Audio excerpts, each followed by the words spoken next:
Hello everyone, this is episode 4 of the mindfulway podcast. This is my friend Mikhail and my name is Andras, and we love to talk about self-improvement and AI and how we can use AI to better our lives, live a more mindful life. Today's topic is about buying a lot of stuff and surrounding yourself with a lot of possessions and how that weighs on your mind, your mental health. And today's a special episode because we are introducing our first chatbot that we developed ourselves. We're going to ask it about the subject, and we're going to share this on screen. So hope you will find this enjoyable and you'll try the bot yourself. I'll hand it over to Mikhail to talk a little bit about the concept of today's topic and how we came up with the idea of developing a bot.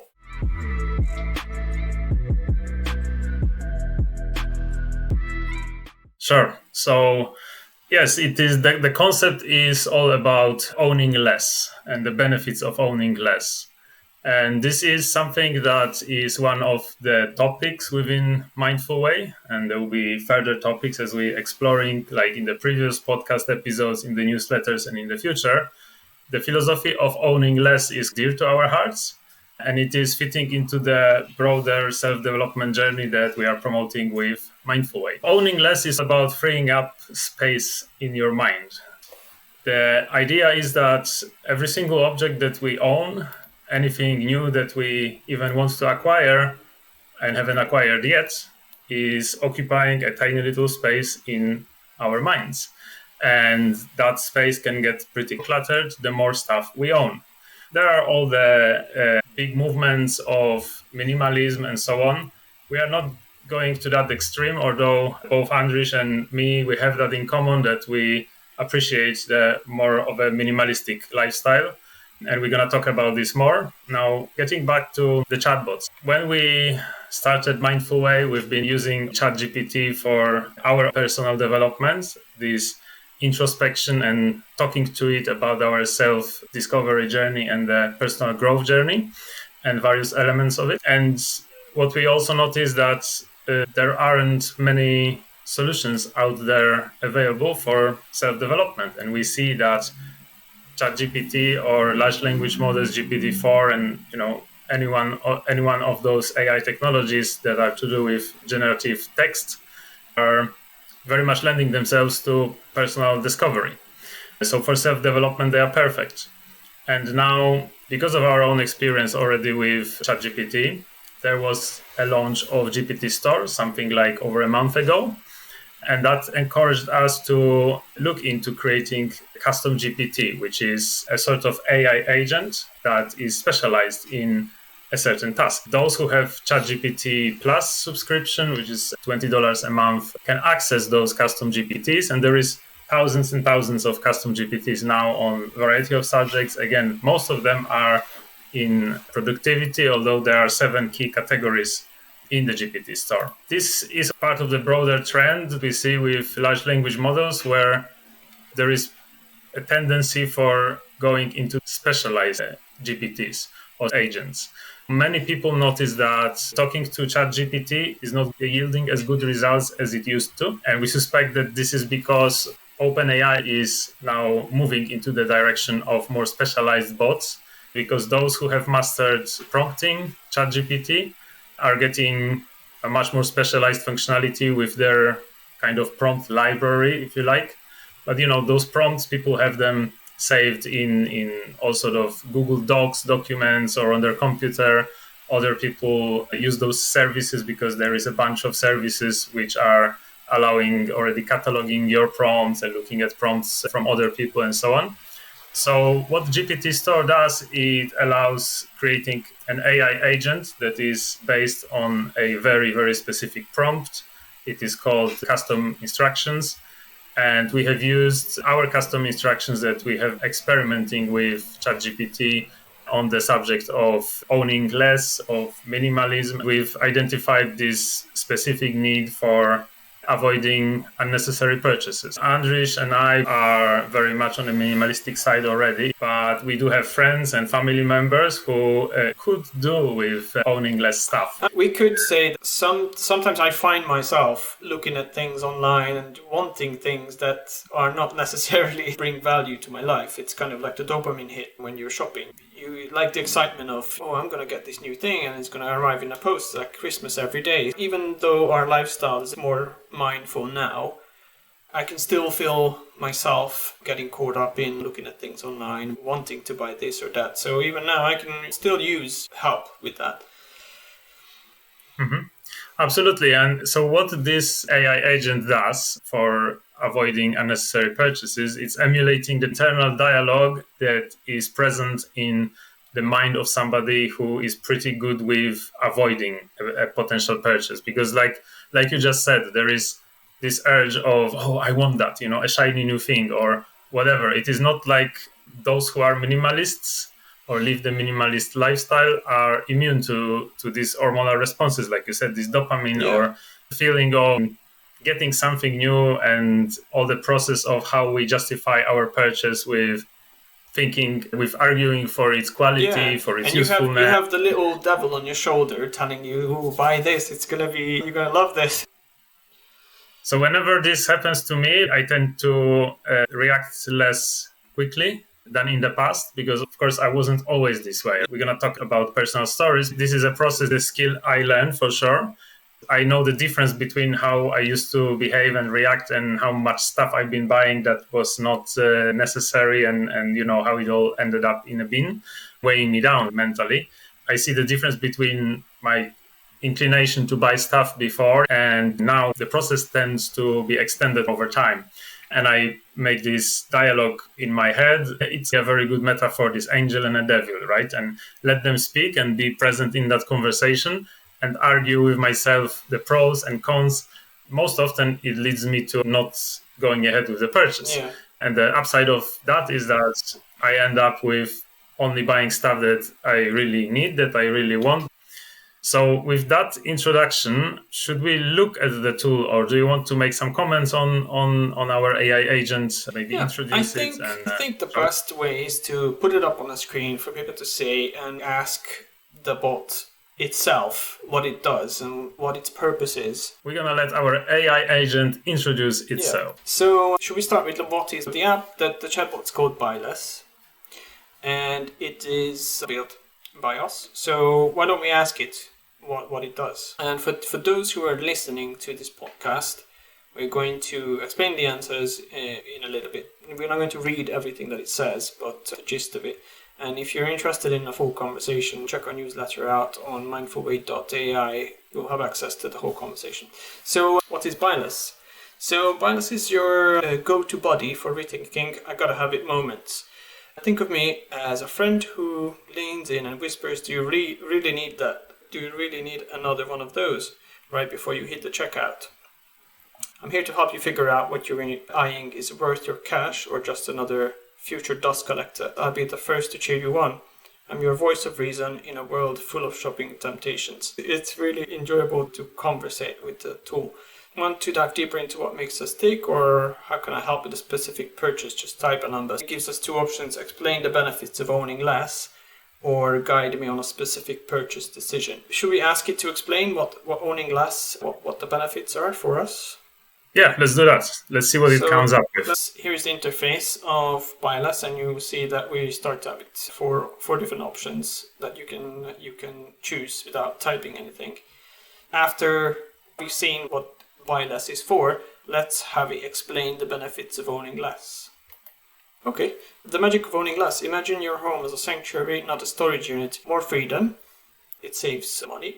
You're being eco-friendly. Yeah, it goes into a little detail to explain each of these points, like more freedom, less stuff, more space to breathe and move, decluttering your mind. As we talked about it before, it kind of every little thing you own weighs on your mind and stresses you out. Saves money, that's self-explanatory. The financial benefits of not buying, a huge amount of stuff, and you can use your money to invest or anything else, eco experiences rather, something more valuable.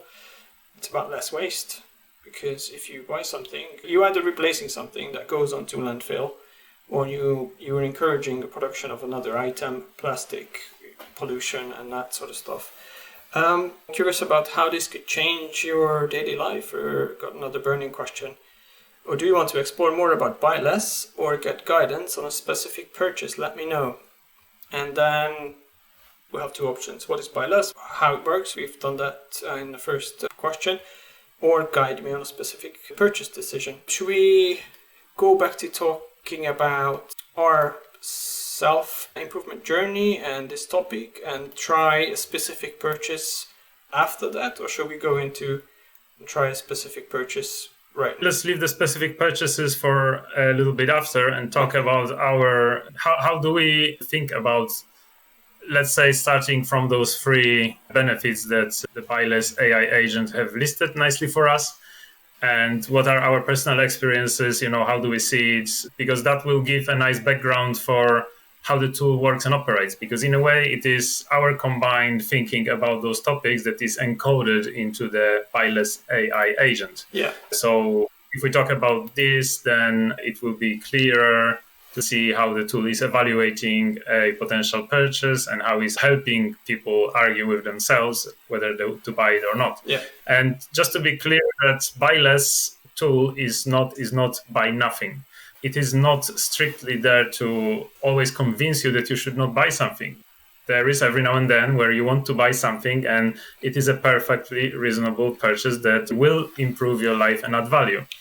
And BuyLess helps you discover that. If that's the case, it helps you reassure yourself that this is a worthy purchase, and it will support you in making that purchasing decision.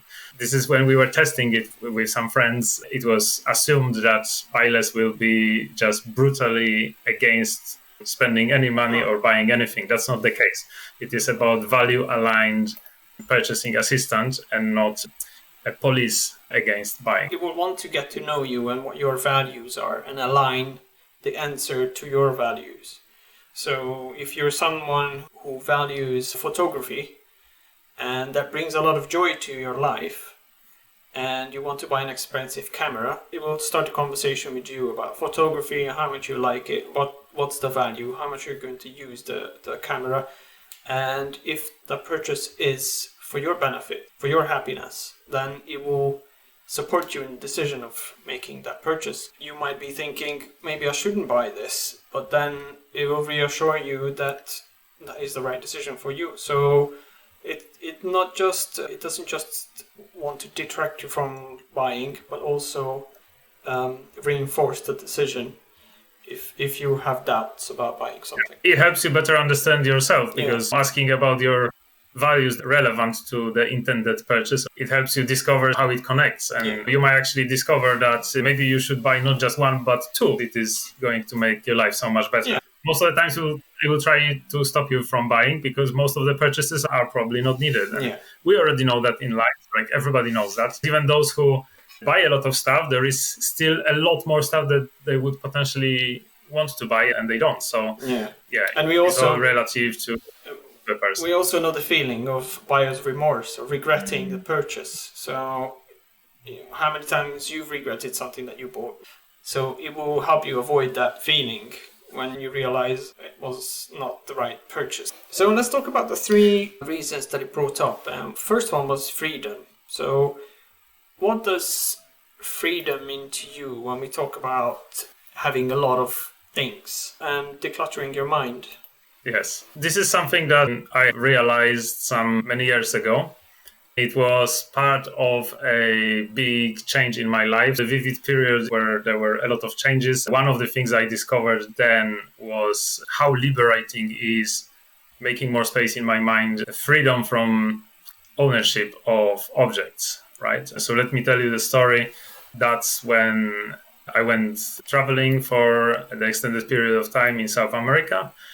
And it was backpacking. There was very little stuff that I had with me, just one backpack, and then staying in hostels. So that kind of was a primer where I have volunteered for that. I have not done something like that before in my life. That was almost 5 years ago, because I was turning 35 just a month after starting backpacking in Costa Rica. That had taken me many months of experiencing like really not needing a lot of stuff and being fine with the sunshine and the sea and the great company you get in this kind of travels, the time with myself and so on.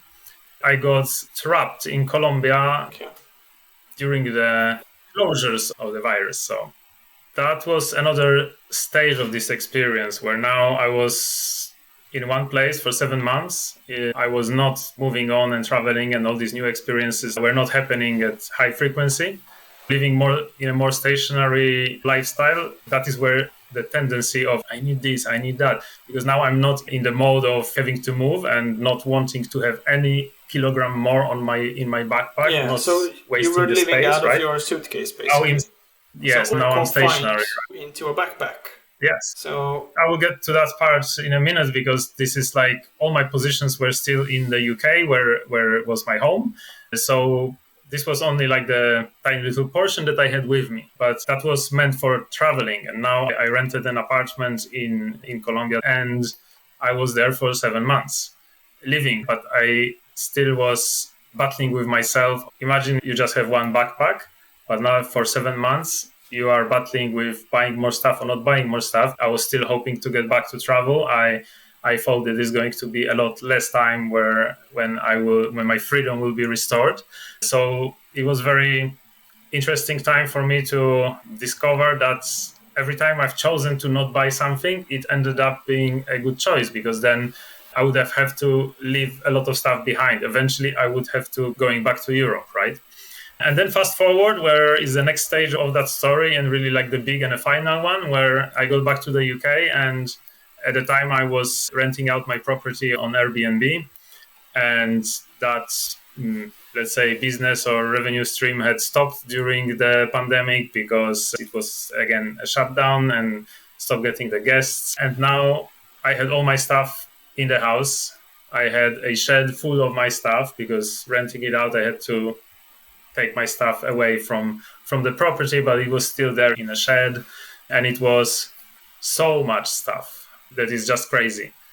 And going through it, and so at that time I was, okay, I'm going to sell that house. I'm moving to Spain. So I've lived in the UK for 16 years. I didn't want the rain and the bad weather anymore. But it took me 3 months to really go through my stuff and reduce it to what can fit in my BMW. So now I have one car full of stuff. Okay, it's a big car, but I have get rid of probably 80% of all the possessions. And at that time, when it was done until the last moment, first it was really hard getting rid of stuff. It was multiple time going through the selection and throwing a little bit out, then going back through it again, throwing out a little bit more. And I had to start making some drastic choices. I started reading on minimalism, and I need a different lifestyle. I just can't have all this stuff, but it's still hard to get rid of it. The moment of liberation arrived when I had everything packed in my car. And after selling my house, and actually house itself was something that occupied a surprisingly big amount of space in my mind. This was a house in which I shared many years with my ex-girlfriend. Even though that relationship was over for more than 3 years at that time, subconsciously, there must have been like really connections to, living together, spending all the time there. We were moving into that place together, decorating it together. And before selling it, I have not really thought about that getting rid of the property is going to give me this amazing feeling of freedom and also liberate of space in my life. Let's not forget the responsibilities that come from owning a property, and what you need to do for maintenance. You pay the insurance, and you have the burden of a mortgage, which can expand to 20, 30 years. That's all in the back of your mind, that I have this thing. Some people call it, ball and a chain, because you're tied to this property for 30 years. So I can only imagine when you sold it, it was a weight off your shoulders, and that's how that's what you're trying to explain. But that's one of the things. Owning things is you're married to that thing. So you buy something expensive, you buy an expensive car or a property, you then have the responsibility to pay for it, to make sure you make the payments on time, maintain it, especially, a car every year, you take it to service, and it's the same thing with the property. So I just wanted to talk about responsibility. That's a great comment and very underappreciated. Every item we own, and property the same when you are renting it out. There is just a lot of stuff going on.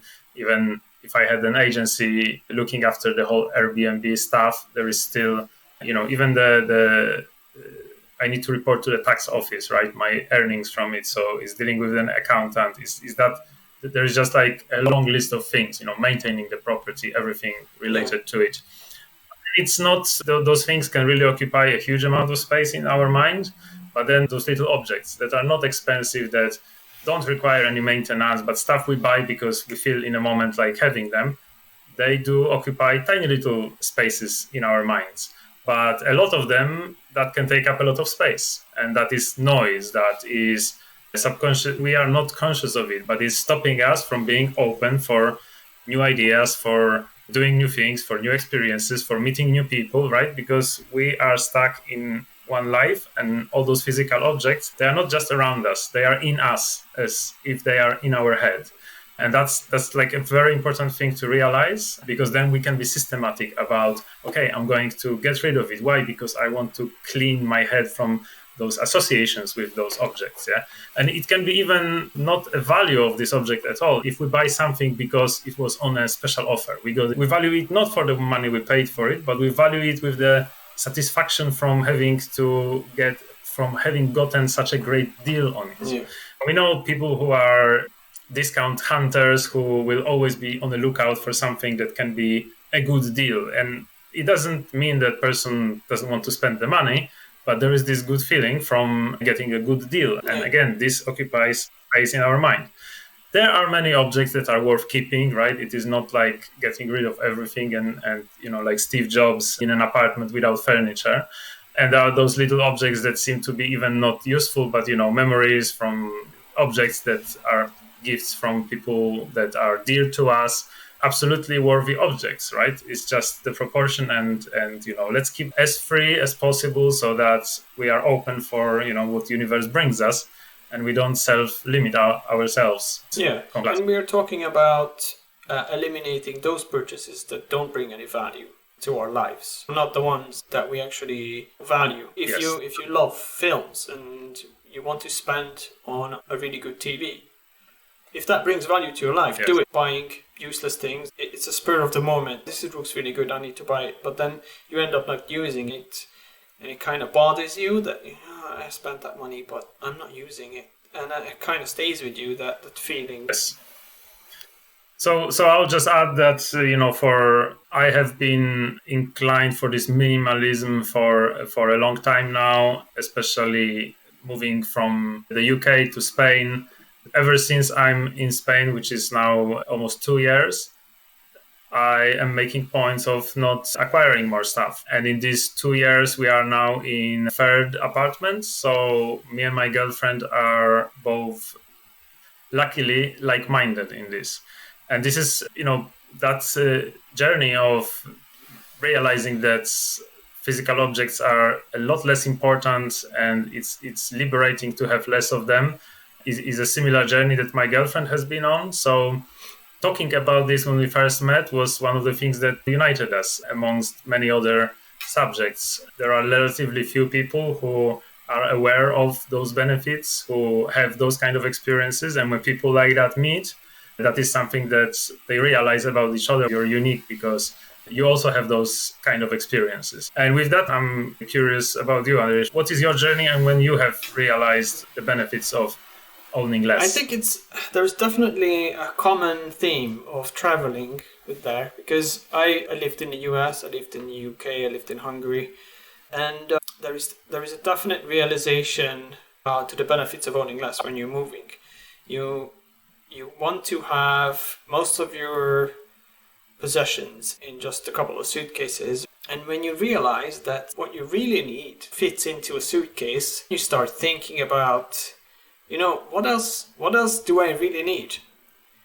And then you realize you don't really need a lot of things. And when you move house and you put your stuff in boxes and you go through everything, then you realize, okay, I have this thing and I have that thing. Why do I still own these things?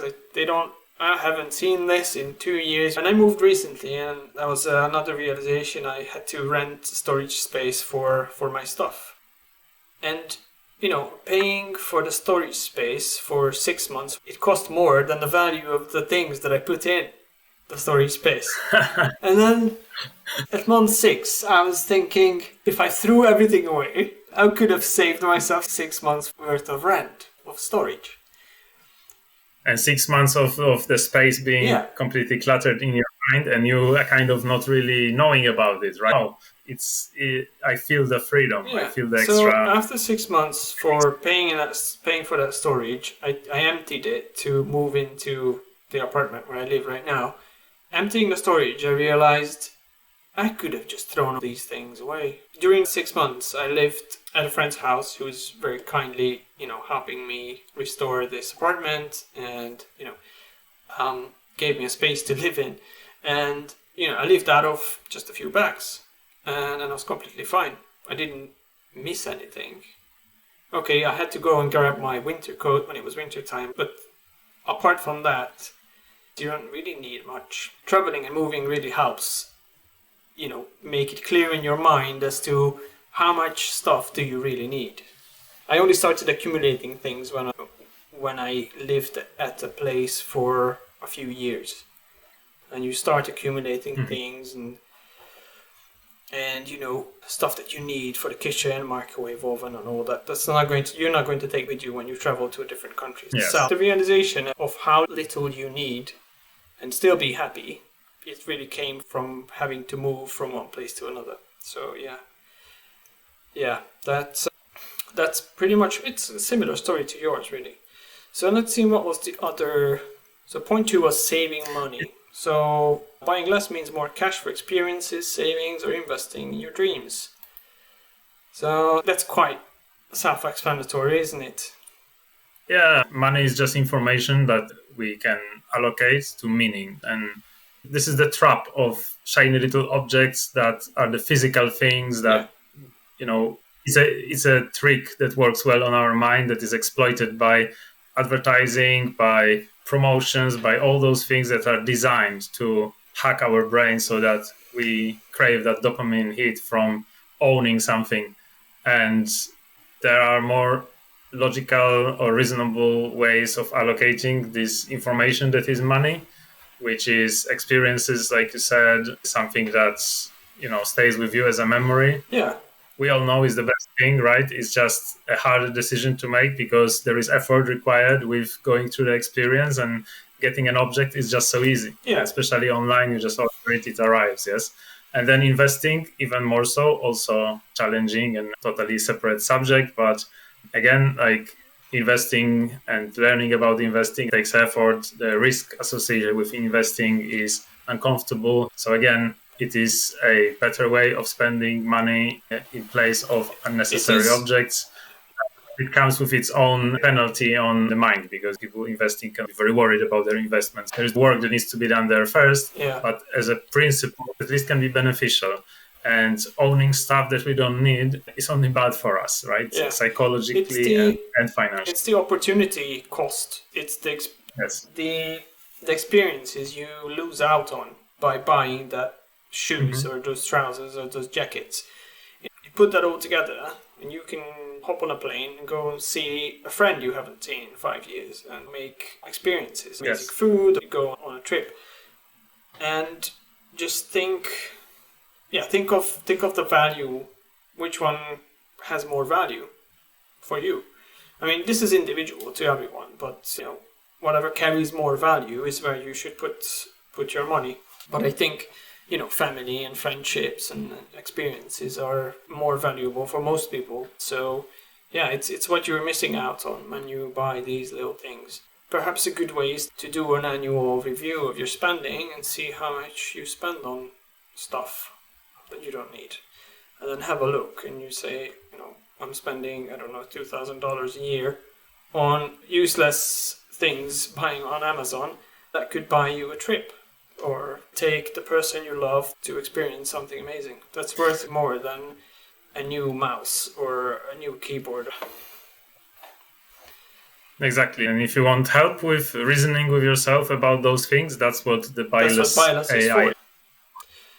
Yeah. So number 3 was eco-friendliness, which is a hot topic. Yeah, nowadays, because if everybody just does a little, like me, I bought this apartment and there's a kitchen which has fairly new, kitchen cabinets in there, but I decided not to rip it out and put in a new one. I started looking into how I can modify it.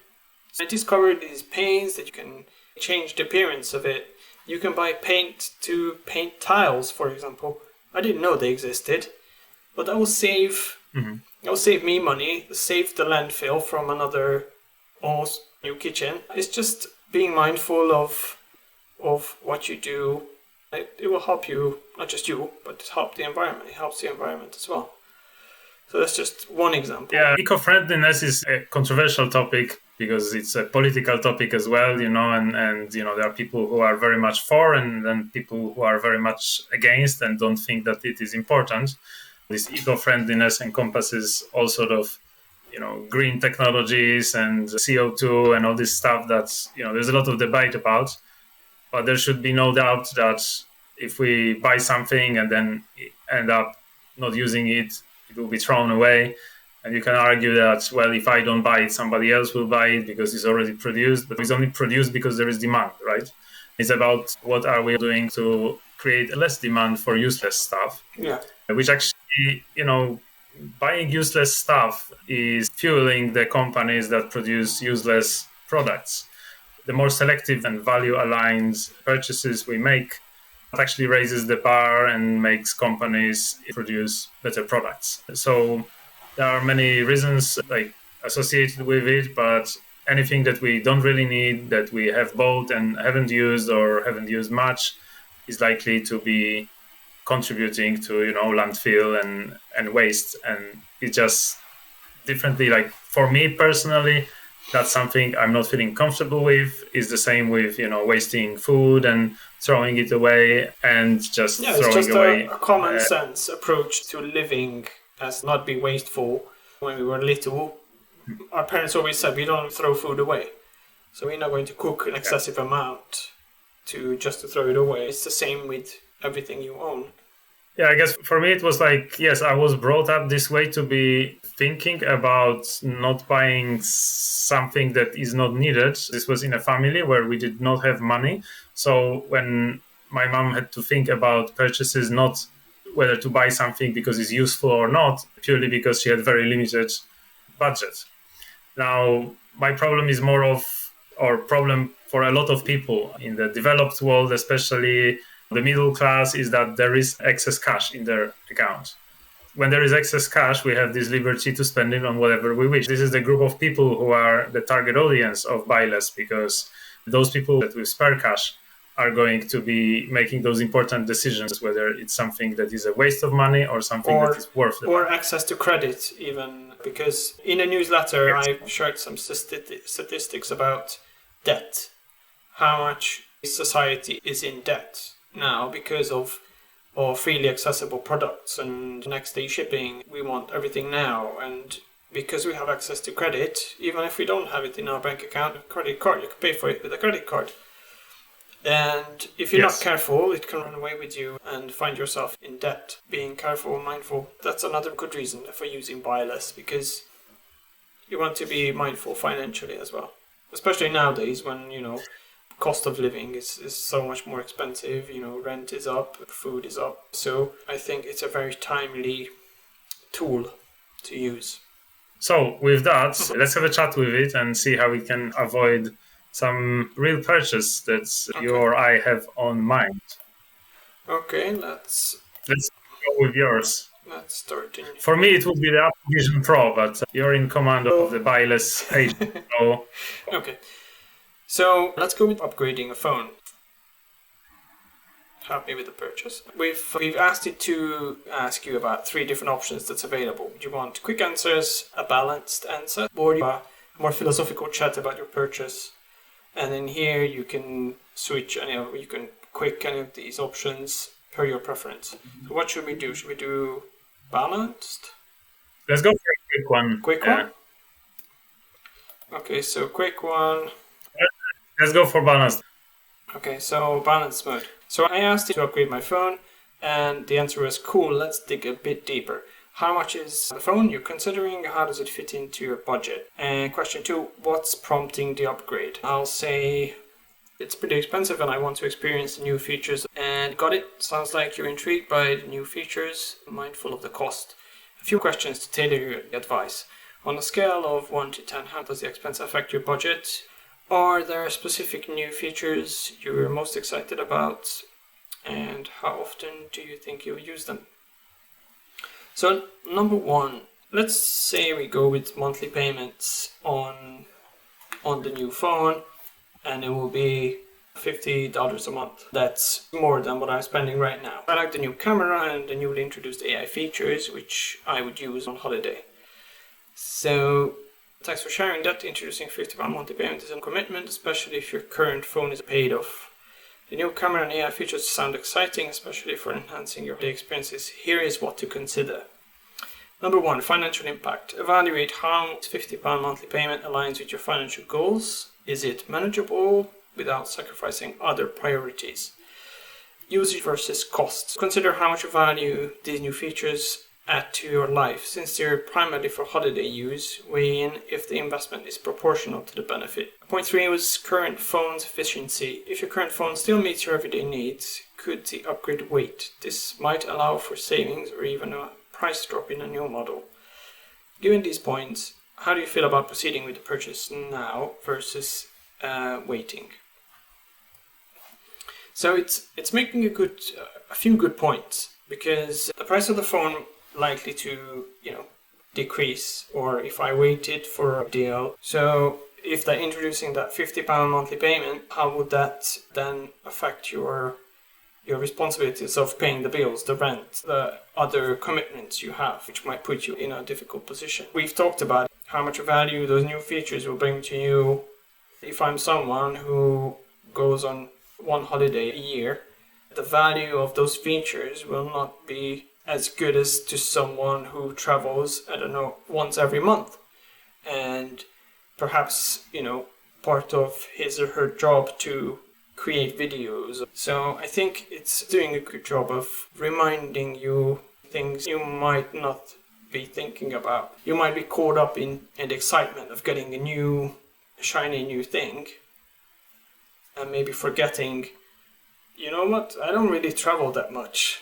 Do I really need that camera, or I am okay with the phone I have right now? The way the information is presented and the questions are asked by this AI agent is very distinct from the generic ChatGPT. Yeah. Because sure, we can ask the same thing to ChatGPT just by creating a prompt, but GPT is notorious for being very elaborate and producing lengthy answers. Even if we ask it to be brief, it often doesn't. Yes? So here the agent is programmed in a way that it keeps consistent throughout the conversation, and it's very focused on the objective of concluding the conversation, so finding the outcome. Yeah. And that is designed deliberately so that you don't easily get into the rabbit hole like you can with the ChatGPT. Then you're going to forget the original purpose, especially when you're not looking for a justification of not buying something. It's quite easy to be lost with it with ChatGPT, which I found when first testing the idea of the app. Now we have successfully achieved this performance. Okay, so should we go into more and perhaps... Yeah, so I guess we don't have to answer to those 3 points. This is just 3 points that are making us thinking of a context, and we can really reply anything. Let's see what it says when I tell it what I value personally. Okay, it sounds like capturing high quality memories is a big deal for you, especially with your love for travel. If the new phone's camera and AI features significantly enhance or preserve those moments, the upgrade could indeed be worth it. Here are a few suggestions. So now it will give you tips to, if travel, photography are important to you and you travel often, the £50 monthly payment might be justified as an investment in your passion. It gives you an alternative. Look for other areas where you might cut back slightly to offset the new monthly expense without feeling the pinch too much. Pretty good idea, because you could be buying 2 less pizza deliveries a month, and then you're there with the $50. Resale value: consider your current phone to offset some of the cost of the new one. Trade it in or sell it on eBay. Reflecting on these points, how do you feel upgrade aligns closely with your values and lifestyle to justify the expense? It will give you further options and support you in the decision. And even now, it didn't just say, okay, then buy it. It will actually bring up valid points and support, rather than just telling you, okay, then you look like you like traveling, so why don't you just buy it?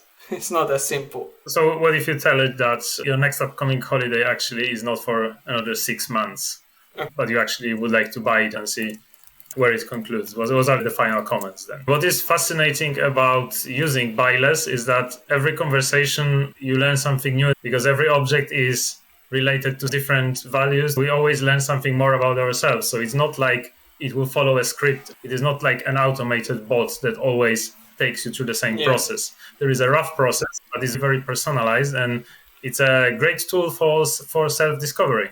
So we learn a lot about ourselves by using it, and that will be the experience of our users. Yeah, so I told it that I'm not traveling for the next 6 months, and it responded, that's an interesting twist. So if you're not traveling for the next 6 months, it gives you some time to think about whether you really need the phone upgrade right now. Here's what you might consider. Prices often drop, special deals become available, waiting could get you the same phone for less. Current needs: if your current phone is adequate for your everyday needs, the upgrade won't impact your daily life much. Or future models. New models or even better features might be introduced in the meantime. So, given this pause in travel, do you think waiting might offer more benefits, allowing you to reassess closer to your next trip? So I just say I'll wait a little bit for a good deal, and I thanked it for its help. Let's just see what it says. Waiting can definitely open up new opportunities for a better deal or even a newer model that suits your needs perfectly. I'm glad I could help you think it through. Remember, the best purchase is the one that feels right, both for your heart and your wallet. If you've got more purchases to ponder or just want to chat about making mindful decisions, I'm here. Safe travels for when you do hit the road again, and enjoy capturing those memories when the time comes. Yeah, so of course here is like a trivial example of upgrading a phone, which for many people it might be just nothing, but there is still many people for whom it is a decision, when somebody is tight on budget. But the BuyLess tool is universal, so it is really designed for physical objects rather than experiences. We will talk about anything with you. So if you want to buy a house, it's also providing some very impressive results and really help you think through those big purchases. Or you want to buy a car, upgrade, or perhaps you want to make a gift for somebody. It will help you. It will help you discovering what you know about this person to make sure that gift is going to be useful to them. One of the interesting use cases was my girlfriend testing it, and she wanted me to buy her a vacuum cleaner, which maybe sounds like sexist, but that's her wish, right? She wanted a vacuum cleaner, and it was between a cordless vacuum cleaner that is like a handheld or a robot vacuum cleaner that cleans when you're not at home. And she had used it to first determine which one does she really want.